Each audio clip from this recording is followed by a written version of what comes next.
Hi, second grade friends. Today we're going to read the next chapter from our book, Mr. Klutz's Nuts. Um, we are on chapter 7, Teacher for a Day. I know that yesterday many of you made predictions about what might happen in this chapter. So let's find out. The news about the big chocolate party blew through the school like a hurricane. Even kids who were allergic to chocolate wanted to go, just so they could see Mr. Klutz kiss a pig on the lips. Where is he going to get a pig? Ryan asked during lunch the next day. He could try AJ's house, Andrea said. That's so funny, I forgot to laugh, I said. I'm not entirely sure that pigs have lips, said Emily. Of course they have lips, I insisted. If they didn't have lips, how could they whistle? You know, Ryan pointed out, Mr. Klutz is trying to trick us into doing lots of math problems. That's why we're having a chocolate party? Who cares, Michael said, as long as we get chocolate.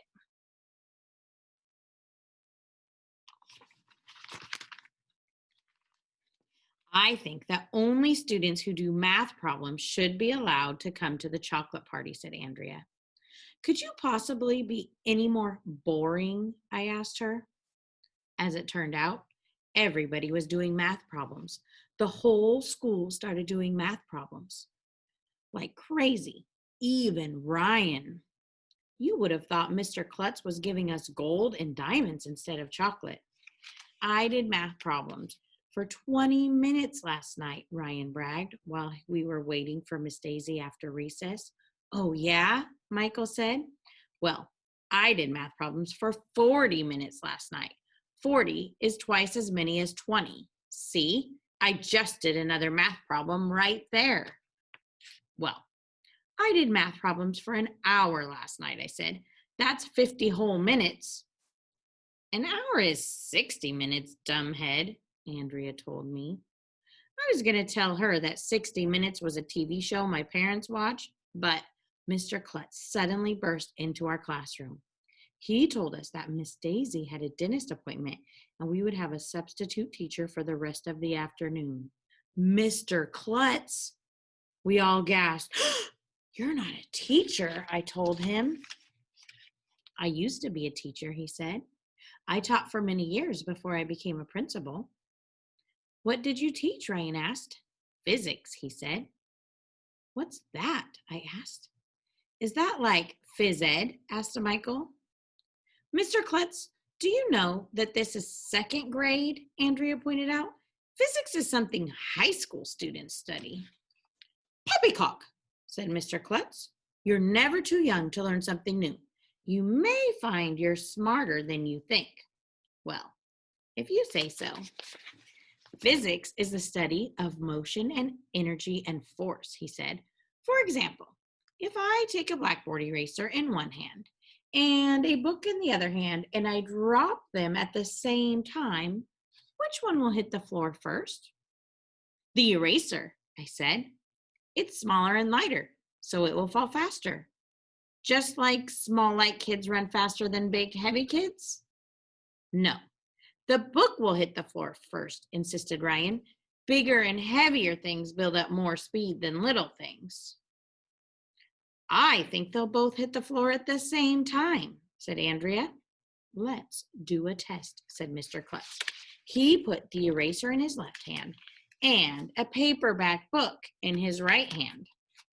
Then he climbed up on top of Miss Daisy's desk and held both objects up in the air, and then he dropped them. The eraser and the book hit the ground at the exact same time. I told you so, said Andrea. I think I hate her more every day. According to the laws of physics, all objects fall at the exact same rate, Mr. Klutz told us. See, you're learning physics in second grade. Wait a minute, said Michael. That's not a fair test because the eraser and the book are almost the same size and weight. Yeah, Ryan said. Try it with different objects. Okay, Mr. Klutz said as he picked up a pencil off Miss Daisy's desk Then he went over to the windowsill where Miss Daisy kept her collection of stuffed animals. He picked up a giraffe that was almost as big as I am. Would this be a fair test? He asked. Yeah, we all shouted. Now, which object do you think will hit the floor first? He said as he climbed up on top of Miss Daisy's desk. The pencil, some of us shouted.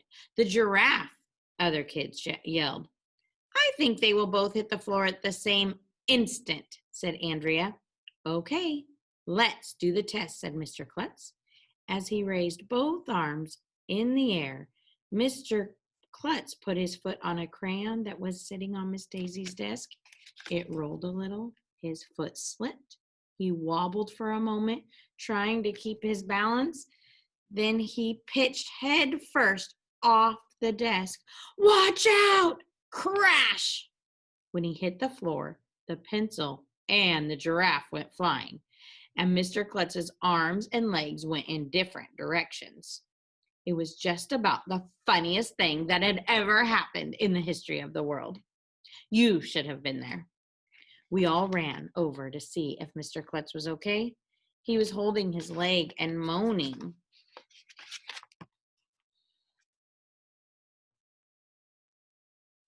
See, Andrea said, all three objects hit the floor at the same time. The pencil, the giraffe, and Mr. Klutz. So I was right. I hate her.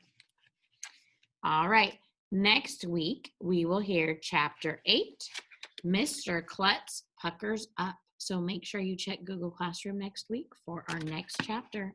Have a great weekend.